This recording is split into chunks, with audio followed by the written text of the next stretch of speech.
Здраво на сите, добре дојдовте на каналот Татунчо. Ова е еден вонреден летен подкаст кој што не беше предвиден, но како што нели најавив во последното видео дека нема да има во овој период подкасти затоа што луѓето се подмори, сега е така релаксиран период, но тоа не значи дека овој канал не се залага постојано за тоа што го зборувам, а тоа е слободата. Деновиве сведочиме на тоа дека после така наречените избори, односно после гласањето во Македонија, секој ја фаќа страната, односно сите на некој начин покажуваат од каде доаѓаат изворите на финансирање. А бидејќи тука на овој канал, макар мал, макар скромен, нема такви извори на финансирање, јас сум се уште достапен да се каже вистината и да изразите жнењето кон слобода. Така што денес веќе забележувате, го имам мојот пријател Ѓорги Ѓоргиевски, кој што е на првите линии на барикадите за заштита на Прилеп, на неговите извори за питка вода, за животната средина околу Прилеп и така натаму. И тука сме за тоа што ситуацијата има своји промени и нов развој. Ѓорги, извини за мојот малку подолг вовет, повели. Благодарам. Прво да се заблагодарам на Владко за ова можност за подкаст и да им се заблагодарам и на нашите гледачи кои ќе го гледаат ова. И се надевам че ги има во поголем број кој ги интересира каква е ситуацијата кај нас во Македонија, поточно во Прилеп. Како почеток, јас би го нарекол Прилеп е само иницијалната каписла за едно нешто многу поголемо и пострашен план кој ни се ковал со време. Така, значи покрај предходната состојба во која што, нели, кога разговаравме, имаше одреден застој, значи сега има одредени промени, поместување во правец на тоа дека сепак тие кои што сакаат да копаат, напредуваат благодарение на новоустоличената власт, односно јас би рекол новите вазали на некои поголеми центри на моќ за кои што постојано зборувам на овој канал. Какви се тие промени, Ѓорги? Како прво можам да го окарактеризирам оваа ситуација, значи со промената на власта, ако може да воопшто да ја наречиме промена, нема никаква промена, но од една страна има некои пикантери кои се променети, што е чудоневидувачки како брзо. Значи, новите дечки уште не седнати во удобните нивни фотели, брзо реагираат. Значи, кратко да кажам, што се случува. Ситуацијата наша овде во Прилеп влегува мириса на се подлабоко и подлабоко веќе. Така да ќе видиме каде ќе оди. Што во главном досега се промени, значи, онаа претходна која си замина гарнитура, значи во нивно време пред самите избори ние излеговме да го блокираме, да ја блокираме работата на странската компанија Бехтел Јенка. А тогаш по документација, мада и со измените на оној специјален закон кој го донесоа за дароварат по утробата на македонската земја, тие беа нелегални, а со устоличувањето на новите дечки, тие молневито брзо го озаконија сето, што значи на 24 јули, без никој да знае, на владин состанок подпишале, значи, легална концесија. Тоа сето е легализирано сега, така да предпоставувам да имаат право и да можат насила да ги разбиваат нашите барикади и блокади. Ѓорги, една работа да расчистиме тука, јас би сакал да ја потенцирам, кога велиме легално, тоа значи дека постои закон кој што го возможува тоа. Легално и легитимно не значи исто, а истовремено, еве да подсетам, и расните закони кои што ги носеа нацистите беа закони по кои што се постапуваше, и кога се бранеа во Нирнберг, веројатно ние постапувавме по закон. А тие закони предвидуваа, значи, геноцид врз цел еден народ, односно Да. врз редица народи. Така што кога велиме легално, не секогаш зборуваме за најпозитивната работа во тесната смисла на зборот, туку збориме дека само има закон кој што го овозможува тоа. И сега да видиме што овозможува тој нов, односно таа нова легална рамка. Убава компарација даде Владко, нема потреба тука да навлегуваме воопшто, одлично го отслика, кратко и јасно. Видете, овој специјален закон, оноку колку ние обичните граѓани знаеме, пошто сите знаеме дека тоа е скриен закон и не требало во интерес, ама на кого во интерес, во чиј интерес бил скриен, тоа нека да заклучиме секој сам за себе. Знаеме дека 6 уставни закони, 6 уставни правила, закони и норми се нарушени со тој специјален закон, наречен член 10 став 4. Значи, видете, оноку колку знаеме, тие имаат право каде сакаат и кога сакаат да отворат коп рударски. Да кажам за македонската јавност. Бехтел е стара фирма и е собственост на езотериските темни владари на овој свет, односно таа е формирана, не знам точно кој години, од бившиот председател на Америка Реган. Тие се, значи, во нивни раце, само да знаат од каде потекнува. Таа е компанија која граба, значи, слично нешто со Рио Тинто, што верувам дека македонските граѓани се добро запознати во соседна наша братска Србија, што се случува. Таму фигурира Рио Тинто, овде фигурира Бехтел и НК. Тие се фирми предатори кои влегуваат во државите и кои ги зафаќаат ресурсите за вода, како најважно,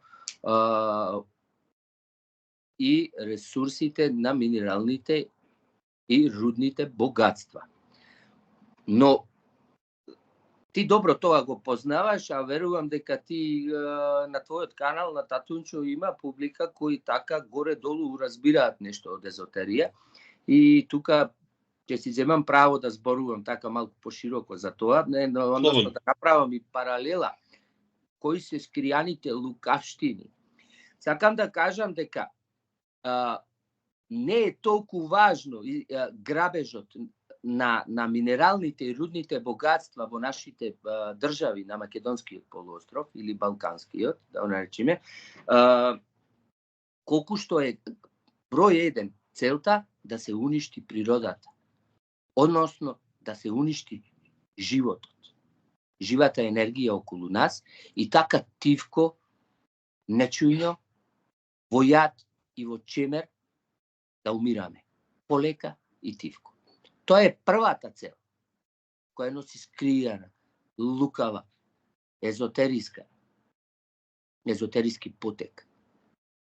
А второстепено е, тоа е слично, може да направиме како паралела, например, со спортските арени. Со тебе тоа го имаме разговарано. Значи, тие модерни, како јас ги нарекувам, енергетски имки, тие стадиони за цицање на енергија, како тие го во нивниот јазик го нарекуваат гавах, односно душевна храна, тоа што го добиваат од нашата енергија. А второстепено е тоа што заработуваат за тоа. Заработуваат, направија бизнис од фудбал, од спорт, направија огромни бизниси, па може би едни од најдоходовните. И значи тука мора да го гледам, тоа е второстепено. Првостепено е нешто друго. Јас на ова би се надоврзал, Ѓорги, со онаа хронична состојба на пожари, која што буквално колку сакаат луѓето да не убедуваат дека се од топлото, од жешкото време, буквално сонцето не може да предизвика самозапалувачки ефект, нити врз слама, нити врз шума, тоа мора да биде предизвикано од луѓе.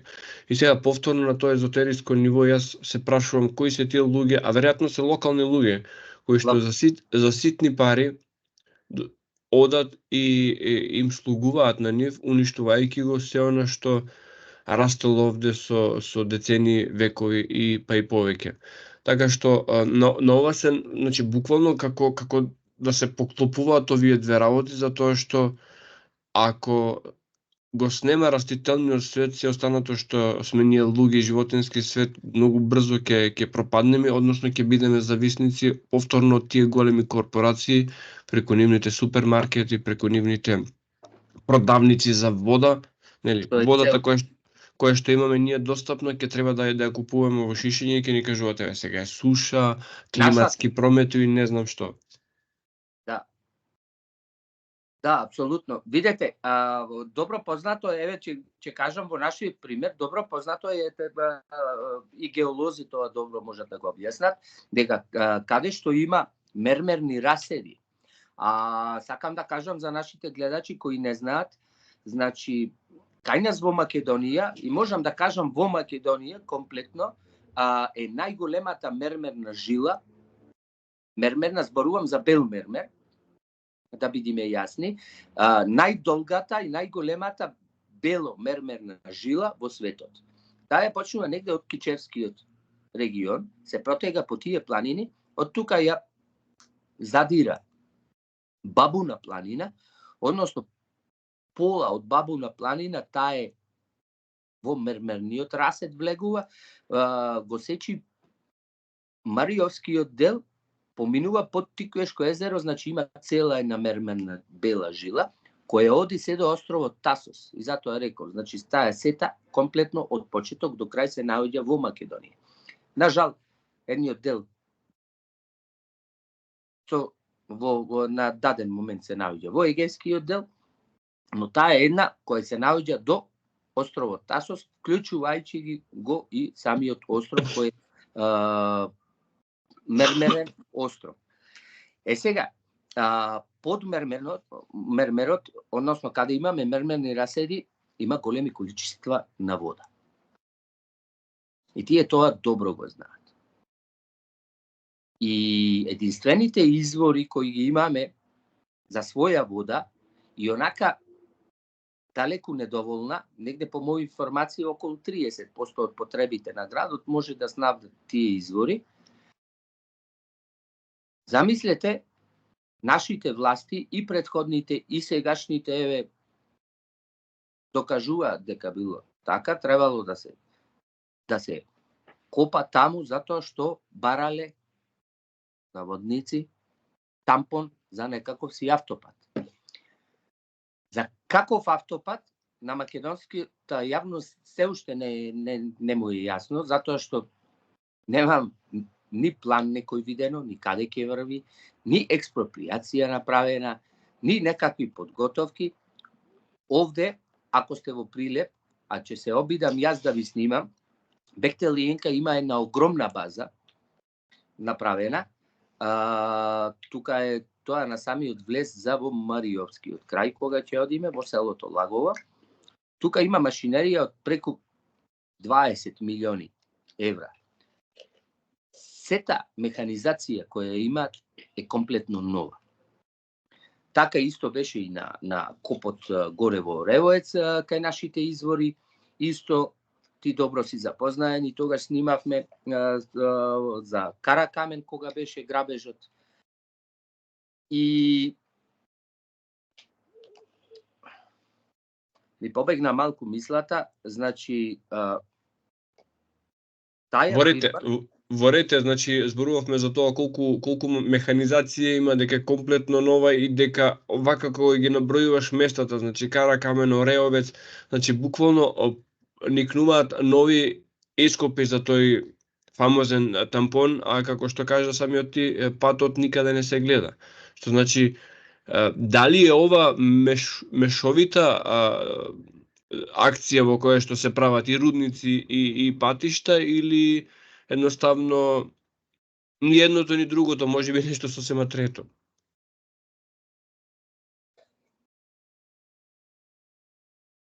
Видете, морам да кажам, Бехтел и ЕНК како фирма има подружница за нискоградба. Тоест изградба на автопатишта. Но изградбата на автопатишта се оние, како и кажавме, наводници. Значи под плаштот на изградба на некакви си автопатишта, така треба да врви во очите на народот, како оние не гледаат. Те врви кај нив и ништо не гледаат. Во очите на народот треба да помини, ова е копаме за тампон. Значи, грабежот на минералните и рудните богатства треба да оди под тој превес. И затоа дел од договорот, голем дел има скријан. Но тоа го знаеме. Значи, имале право да копаат каде сакаат. Морам да информираме македонската јавност, да знаат сите. Тие имаат скапи скенери, кои негде до 700 метра во длабочина подземјето можат да го скенираат. Тие нови скенери со кои располагаат дечките можат да се насочат, односно да се програмираат што точно им треба, доколку бараат нешто специјално. Тие од нашите институции, од државните, ја имаат полната геолошка карта на Македонија, каде што има. Тоа што е досега испитано и што е документирано уште во времето на бившата држава на Југославија. Ги имаат тие, но прават и своји дополнителни. Она сега што го кажуваат за Србија колку 1600 бушотини, па и овде има моментално се буши. Но ние не го гледаме. Знаете како е? На таква лукавштина народот никогаш не е спремен, затоа што народот е од човечкиот род. Затоа не ни мисли да се брани, но иди времето каде треба апсолутно на се да се гледа. Моментално одат и кај нас бушотини на секаде. Испитуваат се и се што. Ги дигаат скенерите на дронови, гледаат каде има, што има, тоа што им треба и тука отвараат коп. Затоа и го скроиле и законот. И то пак ќе повторам, онај дел што ние и обичните луѓе го знаеме.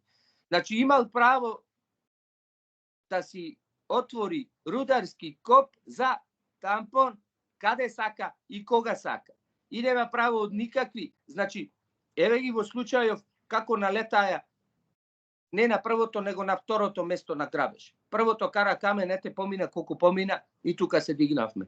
Второто како налетаја. Значи, главните извори, главните водоносни жили од кои се снабдува најсиромашниот град за вода во Македонија, се тука на таа планина.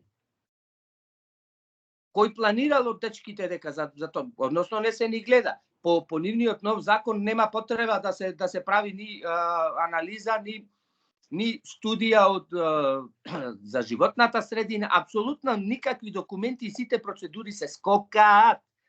Дечките, значи, си ја вршат она своја работа, ги дигаат дроновите со нивните скапи скенери, скенираат, барат, прават бушотини, истражуваат. Се увериле што има, тука е тоа што им треба и тие отвараат коп рударски. И во втор случај, освен водоносните жили, што е опасно, значи за еден цел град со се цела Пелагонија, ќе напоменам, значи Пелагонија е најголемата котлина, односно житница на Македонија. Извинете, житница може да биде, но не е. Знаеме зошто, знаеме и од какви политики, не е. Пелагонија е само 30%, така, приватници си садат, луѓето гледаат некако да се прехранат, а останатото сето е во плевел обраснато. Но тоа е друга тема, знаеме од каде доаѓа и тоа. Тоа е интересна тема, Ѓорги, и секако оди во контекст на ова, затоа што убедувањето е дека Македонија, која што е, јас сум малце повозрастен и се сеќавам дека во Југославија секогаш се зборуваше дека е ресурсна база за прехранбената индустрија која што имаше во Словенија, што значи ако сме биле ресурсна база, овде може да се произведува сериозно количество на земјоделски производи.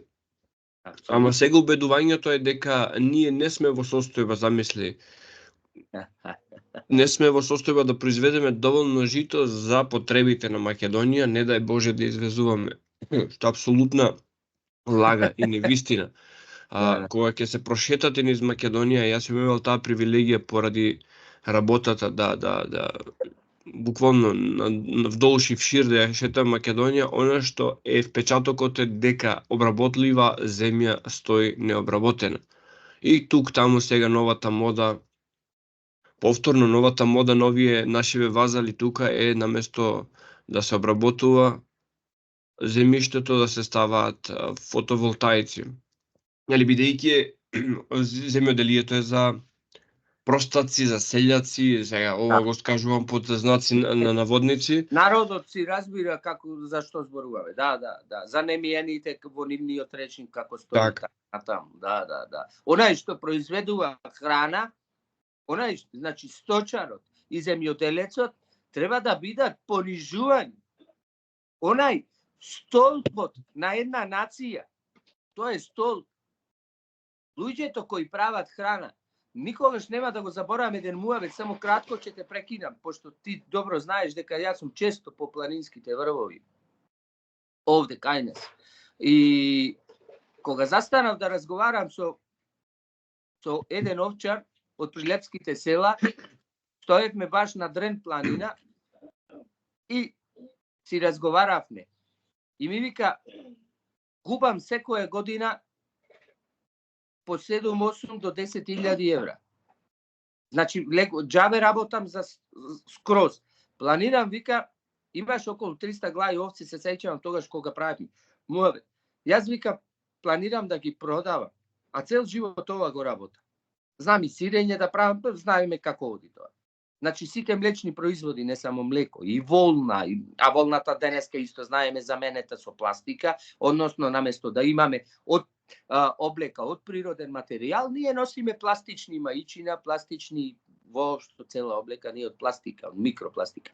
Но, ајде и друга тема и тоа. И од висината на која стоевме на планината, долу е индустријската зона Прилеп, оваа Тирс, што ја направија, таа беше под нас. Ми покажува со прстот, вика, че одам долу да работам во фабрика. Таму ќе ми биде помен на главата. Јас знам дека е ова специјално. Јас така го почнав разговорот, немој, намерно ни го прават, како, што. Абе, знам ми вика дете. Што да правам? Тешко е, вели. И значи земјоделецот, она што кажуваш ти и сточарот, треба да бидат понижувани. А замисли, тоа е столб на една нација, на еден народ, на една држава, како сакаш да речеме. Тој храна произведува. Тој животоносец, можам да го наречам јас. Многумина сакаат да се правдаат со тоа како се прават работите на Запад, и еве јас сега ќе споделам па едно искуство од не само од Запад, од далечниот север. Нели, тоа се земји секогаш ги спомнуваме, така е во Скандинавија. Значи, минатата година бев во Норвешка и кога ќе излезете надвор од градот, знаете на што мириса надвор од градот? Не. Надвор од градот мириса на наједноставно кажано на кравји лепешки. Так. Тој мирис на кравји лепешки. И во разговор со мештаните ми рекоа, тоа е мирисот на парите.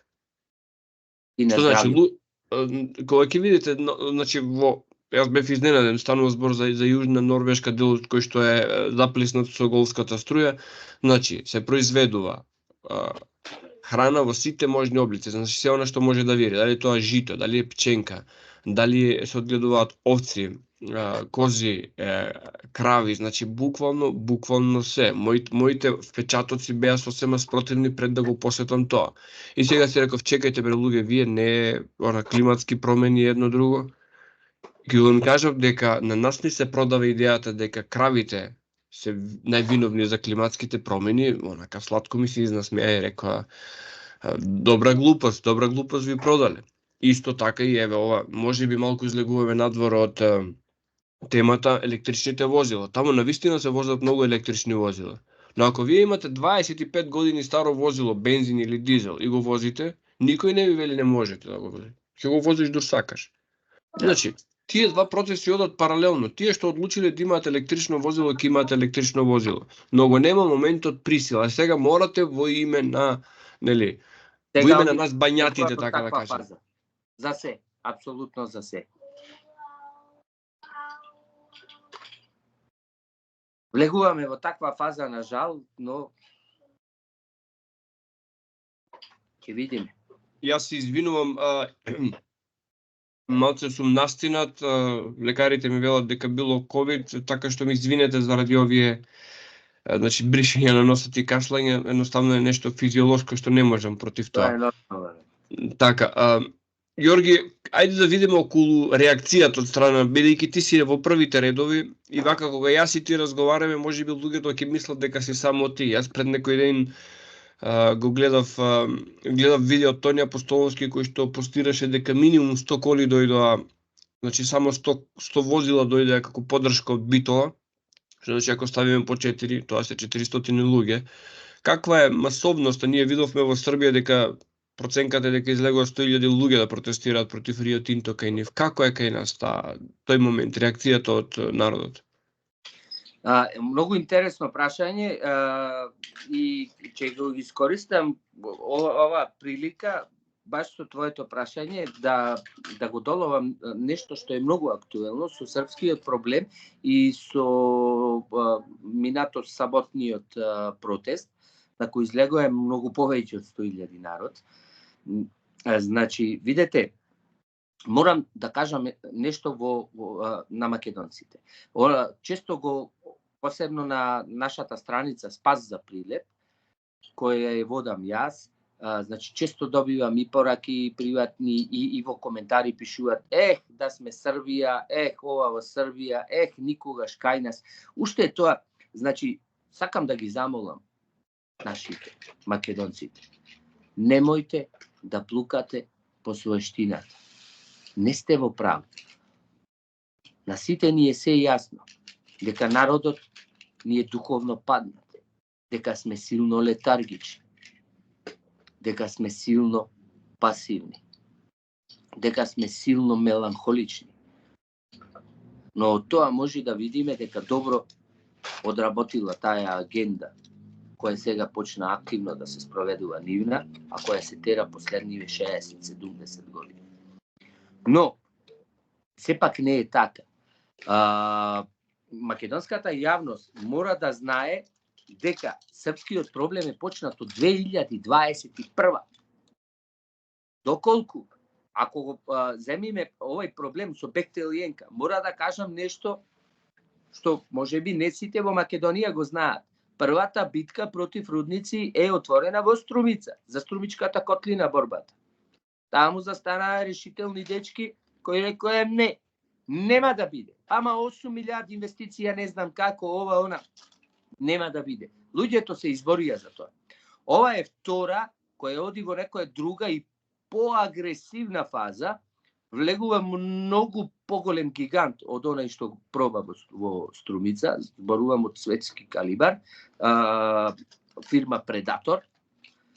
И прв беше нападнат Каракамен. Ти добро знаеш, тоа се појави, тоа беше крајот на октомври минатата година. Значи, овај атак, овај напад, можам да кажам, од овај калибар, ако не го сметаме Струмичкиот, што е веќе 8 година од кога почнале, но ова е многу посериозен напаѓач, имаме од друга страна, почна крајот на октомври. Ти добро знаеш кога излеговме, јас, Тренчо и Димче, овде, да го дигаме прашањето околу грабежот на еден од најретките геолошки локалитети, кој воедно е и многу стар археолошки локалитет. И тоа беше прво. Ова е второ. Но ќе ти кажам дека на она субтилно ниво се чувствува многу голема моќ Имаат во себе. Каква увереност, само да видиш. Ние па од кога ги почнавме барикадите, можам да кажам, значи иди со джипо на 50 сантими од нас. Не знае ни македонски, турски зборува некој си. Го вади телефоно и нас не снима како продава нешто за плашување или не знаш. Ние си го браниме домот. А кујчите на селаните од местото се наоѓаат само на километар од местото на блокадата, каде што беше. И тој иди кај нас дома, нам, бранејќи си го дворот, свој, водата, воздухот и се што е наше, и тој продава агресија, закани. И сега, знаете, го пак тука да скокнавме малку од муабетот. Србите вака, србите така. Па не е исто, дечки. Мора да направиме на паралела. 2021 е почнато ова. Во Србија, со Рио Тинто. А овде сега се појави, пак ќе повторам, крај на октомври, почеток на ноември минатата година. И морам да кажам, како одговор на твоето прашање, јас, како еден од самите почетоци, ти добро го знаеш тоа, да го знае, сакам и цела македонска јавност. Кога ќе викаат македонците, не бидува, вакви сме, такви сме. Не сме ни вакви, не сме ни такви, ние сме супер. Ние сме само летаргични, но мора да се поддржуваме и малку духовно да се дигниме. Ние не сме такви. Ние одлично се дига народот, тоа е во минатиот подкаст со тебе јас така го карактеризирав. Овај вид на битка, на борба, е најтешката борба што воопшто човештвото ја знае, а тоа е оној дел што непријателот е непознат и не знаеш од каде напаѓа. И второ, што мораш да си го освестуваш народот, да му кажуваш дека некој не тера во провалија, во амбис. Тоа е најтешкиот дел, а воедно и најлесниот. Кога ќе го успееме тој дел, да си го разбудиме својот народ, да му ја пробудиме свеста, тогаш, Владко, работата е завршена. Кога народот ќе види за каква лукавштина, тешка, која е поврзана директно со нашето здравје и нашите животи, тогаш работата е завршена. И затоа во Србија има едно многу поголем, повисоко ниво во даден момент.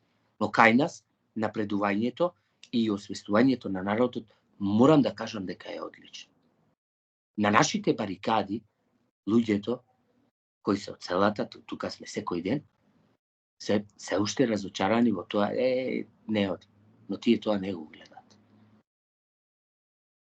Оти, исто со тебе го разговаравме во минатиот подкаст. Мора да знаеме дека треба доста време да помини, дури некој не ја свати сериозноста на проблемот и таа сериозност да влези овде, во главата.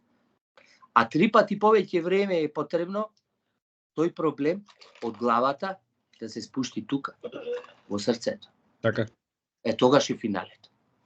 Кога ќе се спушти тука, тоа е бран кој не може никој да го запе. Никој! И на тоа работи. Ние, македонците, мора да ги заборавиме сите поделби кои ни ги прави овој систем, затоа што ова не е спремано од вчера. Зато сме поделили. Се што треба да правиме и сета сила и енергија треба да ја вложиме во нашето обединување. Да се фатиме сложно сите за рака и силно да речиме, дечки, доста беше. Вие овде нема да бидите. Нема да влезите, нема да копате. Ова нема да биде. Толку е доволно да се каже. Така, претпоставувам, извини што те прекинам, претпоставувам кога велиш македонците, тука се подразбираат сите луѓе кои што живеат во Македонија, не се подразбира само македонците како етникум. Добро, апсолутно, јас нема да ги набројувам сега, видете, Така. тука се и македонци, тука се и македонци со босанско потекло, тука се и македонци со турско потекло, тука се и македонци со албанско потекло, нели како викаат, швајцарци се, така? Швајцарци имаш со германско потекло, со италијанско. Така, точно. Тоа е тоа. Значи, Така. тука ја знам, нема потреба никој да се лути, се разбира, зборуваме за Македонија. Апсолутно, го спомнам моментот каде што покрај природното, геолошко богатство се уништува и археолошкото пред се мегалитско богатство, оставштина која што ако се земе да се истражува, ќе не врати назад илјадници години. Јас вака додека зборуваше ти ми текна една идеја за тампон, добро би им послужиле да речеме Стоунхендж да земат да го раздробат или Колосеумот во Рим или да земат ако им треба железо. Не е проблем, да. Не Кокино, зборувам за нивни за нивни споменици или да земат Ајфелова кула за арматура да си употребат. Еве им материјал, ако веќе толку или материјал сакаат да користат, додека многу луѓе од, да речеме, таа патриотска матрица што има кај нас се обидуваат да читаат книги и фантастични, полуфантастични работи кои што кујната на Берлинскиот конгрес ни ги напиша, само реинтерпретирани, заборавајќи дека вистинското писмо со кое што е напишана историја се токму тие камења за кои што јас и ти зборуваме сега. Така и како и писмото кое е врежано на тие камења, така можеме да кажеме и како неми сведоци и акумулатори на сите енергетски процеси кои се случувале со илјадници години, како ти кажа, наназад. Под мета, значи, како мета на напад, апсолутно тоа оди археолошките богатства, што можат да кренат и да украдат, крадат, многу е јасно, а тоа што не се може, тоа се уништи. Сите добро ние знаеме во Македонија колку, например, еве пак под истиот плашт автопатишта или патишта. Колку патишта врват низ археолошки локалитети од круцијално значење. Значи патот кој врви по Вардарската долина, кој треба да не поврзе со Егејскиот дел на Македонија, со Солун, требаше да помини преку Вардарски рид, нели? Баш тука, каде што има илјадници артефакти, каде што била една голема тврдина на Гевгелискиот рид. Знаеме за кој зборува. Да. И тој требаше баш под ридот тука. А сите знаеме дека утврдувањето била кралската свита била горе на врвот со 2-3 бедеми на тврдини, долу било населението. И баш патот требаше тука. Пошто од тука почнува и Солунското поле, фактички, од Гевгелија, од тоа устие, тука. И не може да го поместа негде, баш под самиот Вардарски рид. Тука требаш да помине низ на Салбат. А добро знаеме ние како ни се готват сите мачи. Така, кажи ми на овие пеколни температури, како се држите на барикадите да го заокружиме тој дел? Значи, дали има проблеми, дали имате потреба од некаква помош, вода, такви работи? Значи, како функционира сега блокадите и што е потребно да се направи најитно? Еве, твојата порака до оние што ќе не слушаат. Видете, добро е прашањето. Да кажам, сега во оваа фаза, пошто ние сме на тие барикади секојдневно повеќе од 100 дена, тоа е рекорд во Македонија. До сега мислам барем дека е рекорд, бар за моите години. Некој може да не исправи, ете во порака подоцна, гледачите. Добро се справуваме, моментално одиме само наутро по неколку сати, по 4-5 сати и заминуваме. Но, вака ќе ви кажам, Оревоец е живо село, кој има активни жители, нонстоп се патува, нонстоп се оди и ние сме добро организирани во таа насока, нонстоп се гледа, се мониторира, обавезно една кола ќе помине од кај што е копот, ќе види, ако има некакво мрдање, ние сме сите поврзани, така да можам да кажам во рок од пола сат од 50 до 70 души ќе бидат истурени на лице место. И нека го слушаат и нека го знаат сите. Ова нема да им помине никого. Дури некој ако се залета, тие добро го знаат тоа, дека тоа не е детска игра и дека сме ние спремни да се браниме секако.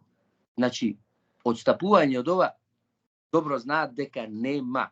Пробаја со се, до сега не им помина ништо. Така да во рок од пола сат, негде од 50 до 70 души активни ќе имаме.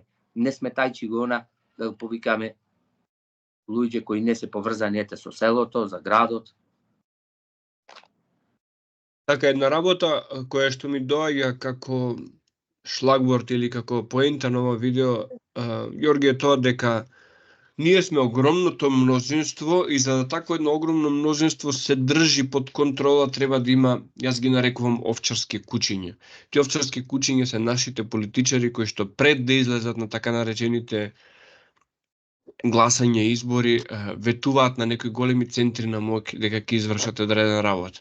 Тоа е како една бодликава мрежа околу нив кои што се нарекуваат големи корпорации кои што сега ги гледаме на дело.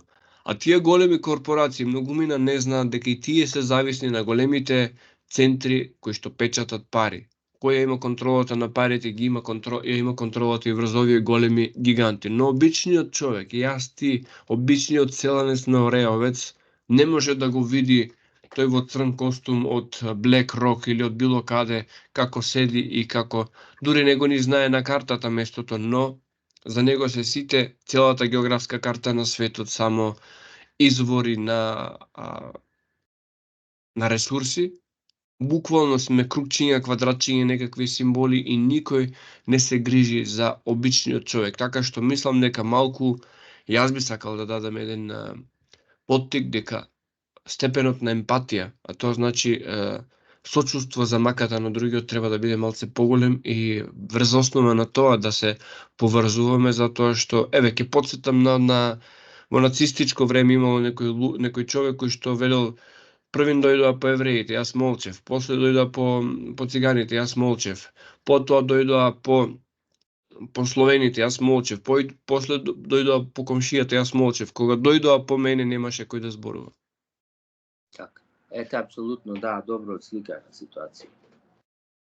Таков е моментот сега, но пак ќе кажам, Владко, јас сум задоволен од прогресот, од напредокот кој го имаме со нашите граѓани, со граѓани. Значи, доволно добро е разбрана сериозноста на овој проблем. Тука ти го спомна тоа, мораме да окажеме дека овие пожари што се случуваат доаѓаат од истиот центар и со истата намера, уништување на природата. Тие како ги викаат во овој литературниот речник субверзивни напади врз една држава или врз еден народ. И ова е специјален, значи дел од специјалната војна која се води не само против нас, против сите држави. Апсолутно е така. Ѓорги, јас мислам дека овие 40 минути се доволни за да луѓето имаат представа за што станува збор. Мојот канал е секогаш отворен за вакви теми и ги поканувам сите оние кои што мислат дека има нешто невралгично кое што треба да се каже, ќе биде кажано на овој канал, а бидејќи интернетот е еден чуден простор, секој може после да се ја побара и ја види информацијата, така што со нивното средство, значи со глобалистичкото средство наречено интернет, YouTube, ние ја вадиме вистината на површина. Ѓорги, ти благодарам, имај убав ден и само храбро напред во оваа борба. Благодарам, Владко, да се заблагодарам исто и тебе за твојот интерес да ги обележиме во едно парче од твојот канал во едно видео, новите промени кои се случуваат кај нас на терен. Да им се заблагодарам на гледачите на Татунчо и можам да им порачам доколку ги интересира најголемата моментална битка која се води во Македонија за природата и можам да речам најистурената битка како дел од агендата 2020-2030, таа се води моментално во Прилеп со од страна на рударската инвазија. Можат да не заследат на нашата страница Спас Прилеп на кирилица на Facebook и Instagram. Така. Да ти посакам добро здравје тебе и на сите наши македонци и да им кажам да бидат горди што се македонци, на добар пат сме и да се најглавното моментално што мора да го направиме е да се обединуваме, а не да се делиме, затоа што идат многу тешки времиња пред нас. Поздрав и секој добро. Пријатно.